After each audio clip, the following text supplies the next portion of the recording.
Avui farem el hop tie.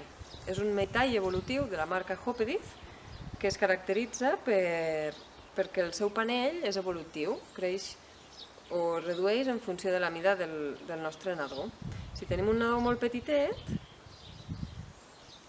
el podem reduir al màxim. I si el nostre nadó és més gran, el podem fer gran. Aquest portanadors recomana més o menys des que el bebè té entre un mes i 2 mesos, depenent del seu to muscular i de com subjecta el cap, i es pot utilitzar davant, a la cadera i al darrere. És molt fàcil de posar, ja veureu. Comencem, el posem com si fos un davantal, no ho fem com si fos un cinturó de motxilla, sinó com si fos un davantal, i fem doble nus.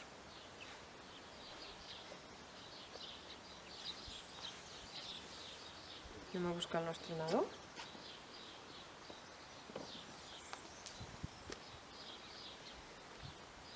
L'assentem i pugem el panell. Mirem que la tela li arribi de corba a corba, que l'alçada sigui la correcta, que no ens quedi massa avall ni massa amunt, i pugem les tires.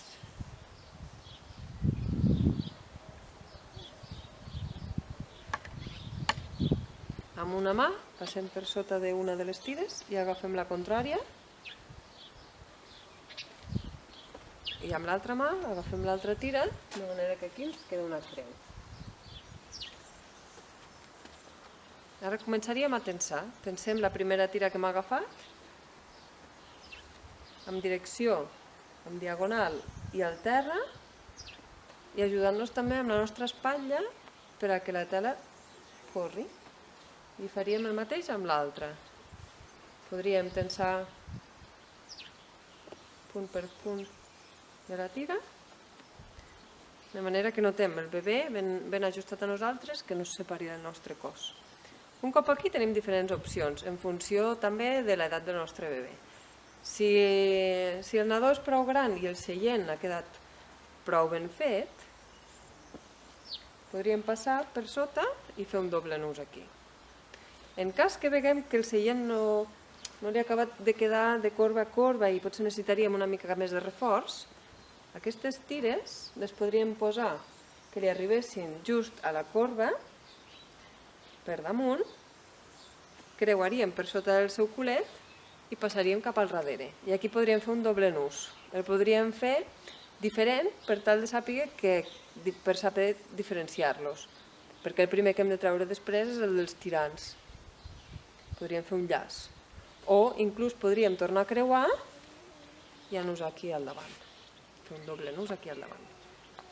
I l'última opció és quan el nadó és molt petitet, aquestes tires també farien de capa de suport. Seria primer per damunt i després per sota, i amb l'altra igual. Per damunt i per sota. Desplegant així les bandes per acabar de donar el suport que necessiten. Aquí el que s'ha de tenir en compte, el que s'ha de vigilar, és no pressionar molt la seva columna i fer que això encara ajudi a fer la forma de C que hauria de fer la seva esquena. I aquí faríem el mateix, o doble nus aquí, o tornaríem a passar cap endavant i faríem aquí el doble nus. El nadó ens quedaria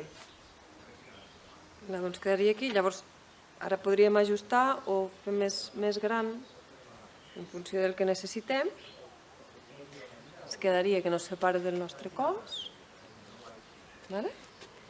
I per treure'l, el primer que hem de treure són els tirants. Anem soltant els tirants. Una mà sempre sota del culet i ja el tindríem a fora. Esperem que compartiu les vostres imatges i que gaudiu molt amb el porteig. Merci.